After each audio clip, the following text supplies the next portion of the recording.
this is the center of my office here. It's known as the Grand Plaza. It's the most excavated part of the city of Tikal. So this is the most famous, it's like the symbol of Guatemala. It's Temple 1. It's known as the Jaguar Temple here.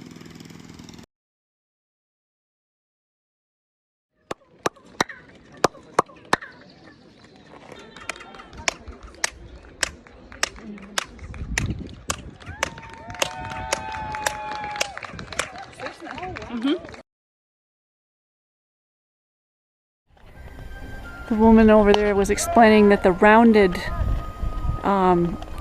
edges allow for during the earthquakes for the waves to not damage the stones. If they had done them butt up against each other, you know, edge to edge, it would have cracked and done damage, but these rounded edges absorb the shock waves. So one of my followers who lives in Cali has a grandfather in Mexico. His grandfather lives next to the 7 luminaries of Mexico. These 7 craters are known for UFO activity. So when my guy went to stay with his grandfather for 9 months, he got to learn a lot about his heritage. And I'm gonna tell you, stick around, cause this shit you don't hear every day. His grandfather said his ancestors had contact with the sky people. They would share secrets with his ancestors, making their lives on Earth easier. Here's some of the accounts from his father and his grandfather. He said they used to have gifts from the earth in the dirt, water, and rocks. That they would rub a special dirt on them before hunts because it would completely camo them, almost invisible. That there was sand that you could roll through and you'd be fire resistant for 40 minutes to an hour. That ETs even showed his people a gooey type water. This water you could shape, and you could shape it to fit your head. It would allow you to stay underwater for 2 hours. Rocks that when crushed and rubbed on the bottom of your feet, would allow you to walk on water. There was a Spanish explorer who went down the Amazon River system in 1541 to 1542. He was the first European to cross the entire length of South America from west to east along the Amazon. He reported seeing incredible cities, advanced arts and crafts, millions of people, a thriving culture. And 100 years later, when other Europeans got into the Amazon, they couldn't find these cities. So they said, oh, Francisco Orellana, that was his name, made it all up. It was just a fantasy.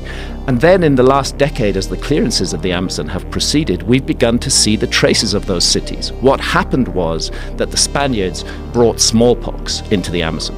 Smallpox devastated the local population because there was no immunity to it. There was a massive die-off. The cities were deserted.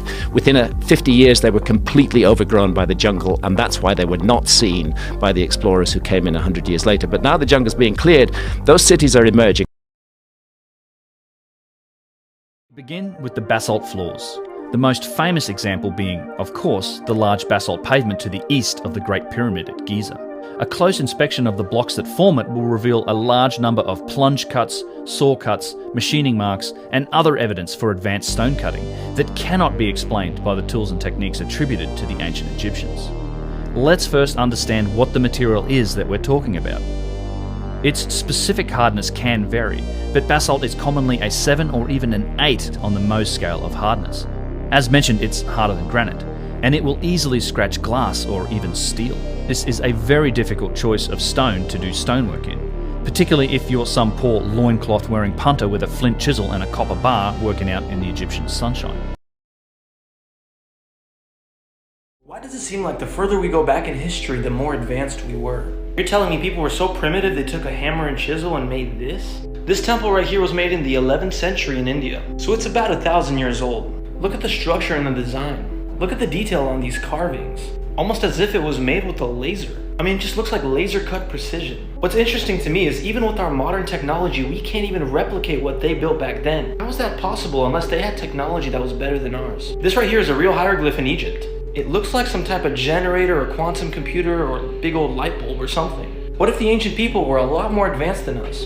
That's usually how human advancement works. Human technological advancement is not linear. It's a roller coaster. We go to the golden age, then the dark age, the golden age, then the dark age. This is known as the Colossus of Rhodes. It's a 104-foot bronze statue. We went from the golden age to the medieval dark ages. Scientists still can't figure out how the pyramids were built. They can just guess. So are we in the post-apocalyptic era? Got a secret Can you keep it? Swear this one you'll save. Better lock it in your pocket, taking this one to the grave.